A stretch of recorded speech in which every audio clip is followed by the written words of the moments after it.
you must have been a beautiful baby. You must have been a My wonderful birth name was Mary Ellen Rodenkirk. when you were only starting. I was born to go in to Pueblo, kindergarten. Colorado, I bet July you 28th, thought the 1943. boys wild.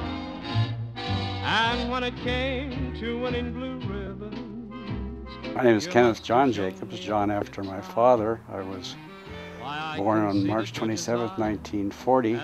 Hospital bill for my birth, $43. I was probably a year old, and then we moved to Chicago, which is where my parents were from. My dad was a machinist on the railroad, and my mother was a school teacher. She graduated from the University of Chicago. I grew up on a farm west of Gearing, Nebraska, which is in the Panhandle. My primary memory of my childhood is, one time I remember, is getting up earlier than I cared to, and that there was never a lack of things to be done. I had a peaceful and pleasant childhood, honestly. My mother was a gentle sort. My father was a sterner father of the time, but it worked out well. Had good times and never had a concern as to food or clothes or any of that. I was unaware of our situation, really. I have a brother who's older by 1 year.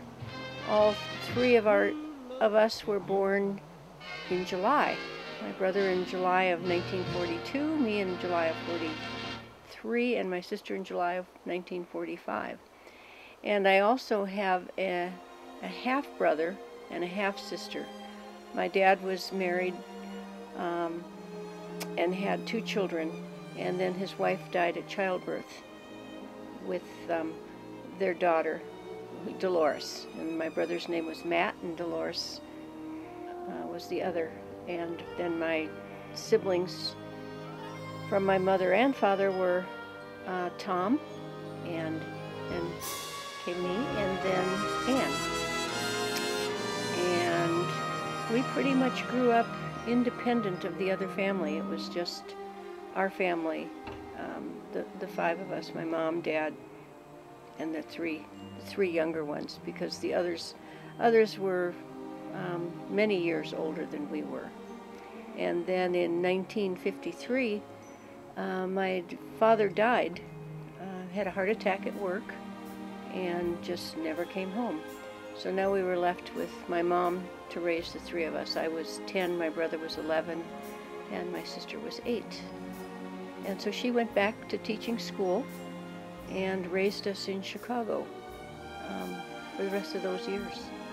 And it was, we had a good childhood. She took care of us as best she could. I was the oldest of 5. I have a sister, Evelyn, born in 1943, a brother, Robert, born in 1945, another brother, Donald, born in 1951, and a playmate for him, Russell, born in 1953. My father, who was a farmer, died in 1961 of cancer. I was away at University of Nebraska at that point. A lot of work devolved onto my brother Robert at that time, although we had other people taking care of the farm too. I went to school, all my grade school was in Chicago. We were raised in a Catholic family and went to Catholic school for grade school, high school, nursing school. We stayed in Chicago until I believe it was 1957, and then we moved to Colorado Springs. So I was going into my sophomore year in high school when we made that transition. And it was a good transition for us. I regretted leaving Chicago. That's the only thing that I knew. But moving to Colorado Springs was such a different environment. It was no bugs. Chicago, I remember the mosquitoes and the humidity and the heat and the flies, and it was just such a more pleasant environment. We lived right at the base of the mountains in Colorado Springs, and I quickly fell in love with it. It was the place. It was definitely the place to be. I went to kindergarten through 8th grade at the Carter Canyon School, District 26. It was a country school. 2 teachers, normally what they call 2-year girls who didn't have their full teacher training yet. These 2 young girls were expected to teach 8 grades, all subjects, plus one of them at least had to play piano, and one or both of them had to do janitorial work, sweep the floors and clean up the this and that. The water was a pump outside, and we took turns pumping the water into a bucket and bringing it in. And my remembrance is that we had a single water dipper from which we all drank that water. I graduated from there in 1953 and went to Gearing High School, which was a nearby town. Graduated from there in 1957. Went 2 years to Scottsbluff Junior College, which was a town next over to us. Got out of there in '59 and went to the University of Nebraska and took up electrical engineering. Graduated there in January of 1961 as a mid-year graduate.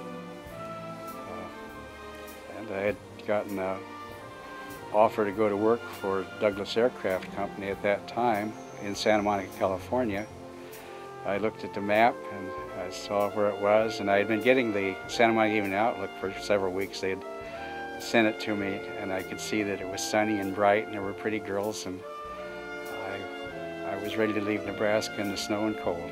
And I remember as a young girl in Chicago, I had always wanted to be a nurse. That what I thought would be just the best of jobs. There was a lady across the street from us, and she was elderly, and she was continually being taken off in an ambulance.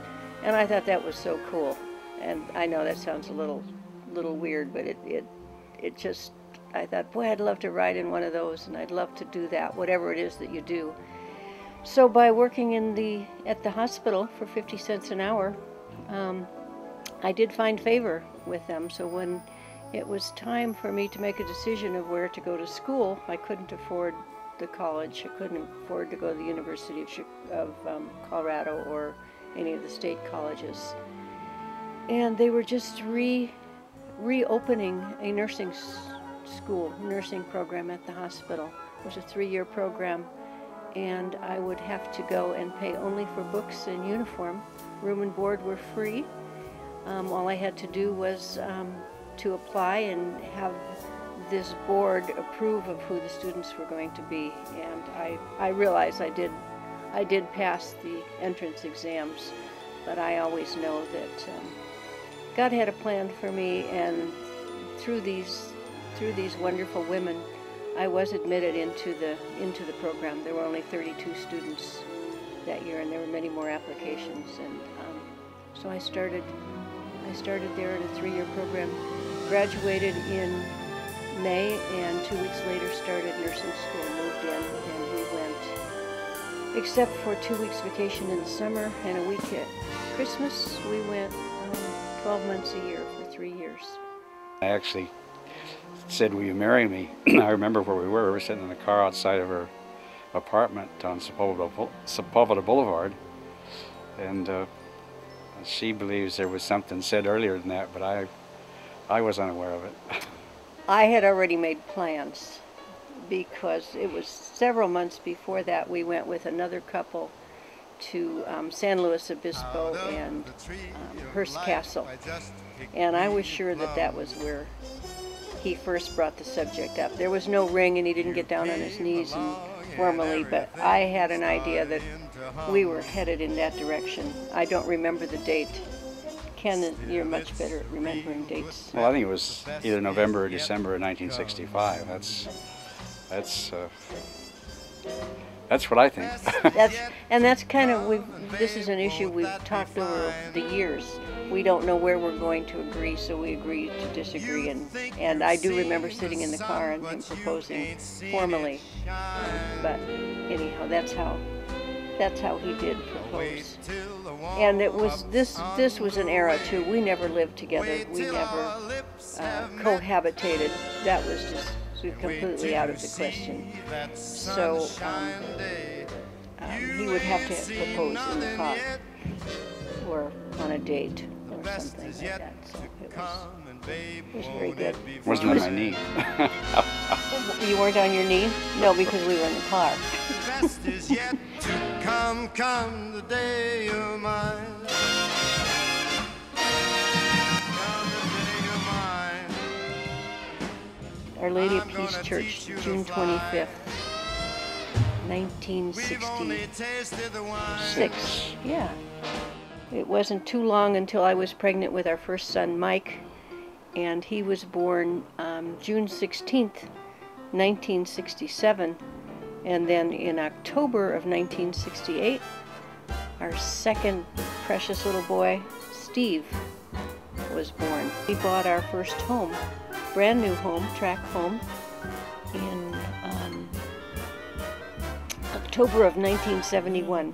We moved in. We bought it in July, but it was under construction, so in 1971 we moved to Fountain Valley, California. I was pregnant again at this time with our daughter, Anne, who was born March 29, 1973. And there we stayed until we moved up here. So we lived in the same neighborhood with very many of the same neighbors for 33 years. And that's where we raised all of our children. Great house, great neighborhood, great friends. Short commute, 8 miles. No, a little birdie told me that you can't make it by yourself, and that's a recipe for making love. So I didn't work for many years. I had the privilege of staying home with them, and my new favorite job. I had no problems giving up my so-called career, because I wasn't interested in a career. I was more interested in being a mom, and that's what I did, and loved every minute of it. I think one of my greatest assets is a mom. I might have been a good nurse, but I was a better mom. We have Mike, Steve, and Ann still live in Southern California. They're all married. Mike was married on August 4th, 1995 to Dana Spahn. She would be the type of girl I would have picked for him. She's one of our daughters. And then a month later, on September 2nd, 1995, Ann was married. So we had 2 weddings within 4 to 4.5 weeks of each other. And Ann married Dylan Bromby. And again, another wonderful addition to our family. On May 3rd, 2003, Steve married Amy Lessinger, who was a lifelong friend of our daughter and who had been in our home on many occasions. And who knew, but she had a secret crush on Steve. While she was in junior high, he was in high school. And they got together and are now married with no children. Mike and Dana have no children, and again, Amy was the delight of our life. We always loved her and her family, and we're so pleased when she and Steve chose each other to be married. So they have now been married 7 years, and our family is complete.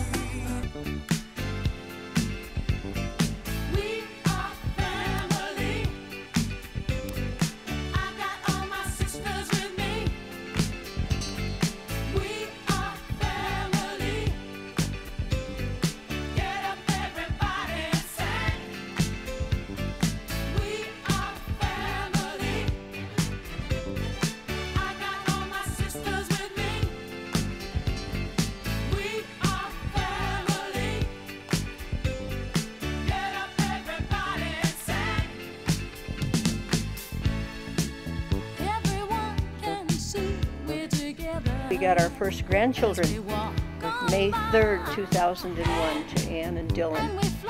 And we were blessed with Josh and Josie. We got 2 at one time. So we have a little boy and a little girl. Is that just perfect grandson and granddaughter right off the bat. Just let me state for the record, we're giving love in a family dose. We are family. Hey, I got all my sisters with me. We are family. Get up, everybody, and sing. Sing it to me. We are family. I got all my sisters with me. We are family. Get up, everybody, and sing. Living life is fun, and we just begun to get our share. On July 7th, 2004, they had a sister named Sadie. And so now there's three grandchildren. Again, another delightful little addition to our lives. And it was an easy transition from motherhood to grandmotherhood and grandfatherhood. And they just give us absolute delight. They treat us royally.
We had prayed for years for the perfect spouse for each of them, and I believe that our prayer has been answered. And